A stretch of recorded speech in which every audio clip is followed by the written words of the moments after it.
नमस्कार प्यारे बच्चों, आशा है आप सब इस लॉकडाउन के पीरियड में बिल्कुल स्वस्थ होंगे।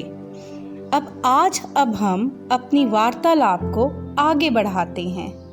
आज मैं आपको आपकी पाठ्य पुस्तिका सप्ताह का पाठ 2 चतुर बालक करवाने जा रही हूँ। लेकिन चतुर बालक करने से पहले हमें 2 बारे में बात करनी है, एक चतुराई और समझदारी।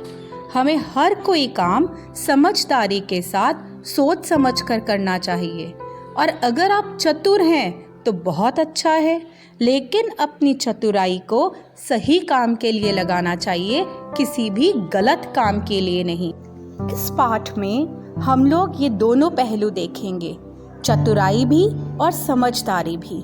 किस तरह से एक साहूकार, एक सेठ चतुराई दिखाता है, लेकिन किस तरह से एक छोटा सा बच्चा अपनी समझदारी से अपनी दादी के सारे गहने वापस ले आता है और उस सेठ को मुँह की खानी पड़ती है और वह बहुत शर्मिंदा हो जाता है कि वह गलत काम कर रहा था। तो चतुराई सिर्फ थोड़े समय के लिए चलती है, पूरे समय के लिए नहीं, पूरी जिंदगी के लिए नहीं। चलो बच्चों, बातें तो खूब सारी हो गई। अब हम अपना अध्ययन कार्य शुरू करते हैं। मैं आपको पाठ पढ़कर सुनाती हूँ व समझाती हूँ। किसी नगर में एक सेठ रहता था। उसका नाम धनीराम था। वह बहुत चालाक था। एक बार एक बूढ़ी औरत सेठ के पास पहुंची। उसके हाथ में गहनों का डिब्बा था। उसने सेठ से कहा, सेठ, मैं कुछ दिनों के लिए नगर से बाहर जा रही हूँ। आप तब तक ये गहने अपने पास रख लीजिए, मैं वापस आकर इन्हें ले लूंगी। सेठ ने गहनों का डिब्बा रख दिया और बूढ़ी औरत वहाँ से चली गई। आइए अब इसको समझते हैं। किसी भी नगर में बच्चा एक सेठ रहता था और उसका नाम धनीराम था, क्योंकि उसके पास बहुत पैसा था, लेकिन वो बहुत चालाक भी था।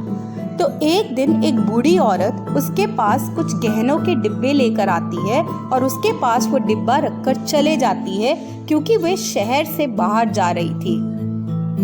बूढ़ी औरत ने ऐसा इसलिए किया था क्योंकि उसे लगा कि जिन दिनों वो अपने घर पर नहीं है, उसकी गैर हाजिरी में कहीं घर पर चोर ना आ जाएं और उसके गहने चोरी ना कर लें। लेकिन उसको सेठ पर पूरा विश्वास था, इसीलिए उसने वो गहने सेठ के पास रख दिए। उसे लगा सेठ के पास उसके गहने सेफ रहेंगे और वे आकर जब वो बाहर से आएगी तब वो गहने सेठ से ले लेगी। चलो बच्चों, अब हम लोग दूसरा गद्यांश करते हैं। कुछ दिनों बाद बूढ़ी औरत वापस लौटी। वे सेठ के पास पहुंची। उन्होंने सेठ से अपने गहनों का डिब्बा मांगा। सेठ ने कहा, कौन सा डिब्बा? मेरे पास तुम्हारा कोई गहनों का डिब्बा नहीं है, चुपचाप अपने घर चली जाओ। बूढ़ी औरत रोने लगी। उसने रोते हुए सेठ से कहा, सेठ, भगवान से डरो। कुछ दिन पहले मैं आपको अपने गहने देकर गई थी और आप कह रहे हो कि मेरे गहने आपके पास नहीं है। बूढ़ी औरत रोते रोते वापस लौट गई। सेठ अपनी चालाकी पर बहुत खुश हुआ। आइए बच्चों, अब हम लोग इस गद्यांश को समझते हैं। कुछ दिनों बाद शहर से जब बूढ़ी औरत लौटती है तब वह सेठ के पास अपने गहनों का डिब्बा लेने जाती है, पर सेठ उसको अपने गहने देने से बिल्कुल मना कर देता है और कहता है बूढ़ी औरत ने उसको कोई गहनों का डिब्बा नहीं दिया है। इस पर बूढ़ी औरत को रोना आता है और रोते रोते वह अपने घर चले जाती है। लेकिन सेठ बहुत खुश हो जाता है, क्योंकि उसने चालाकी से बूढ़ी औरत के सारे गहने हड़प लिए थे। आज के लिए बस इतना ही। अब हम कल इस कहानी का शेष भाग पढ़ेंगे। तब तक आप इस पूरे चैप्टर को ध्यान से पढ़िएगा। धन्यवाद।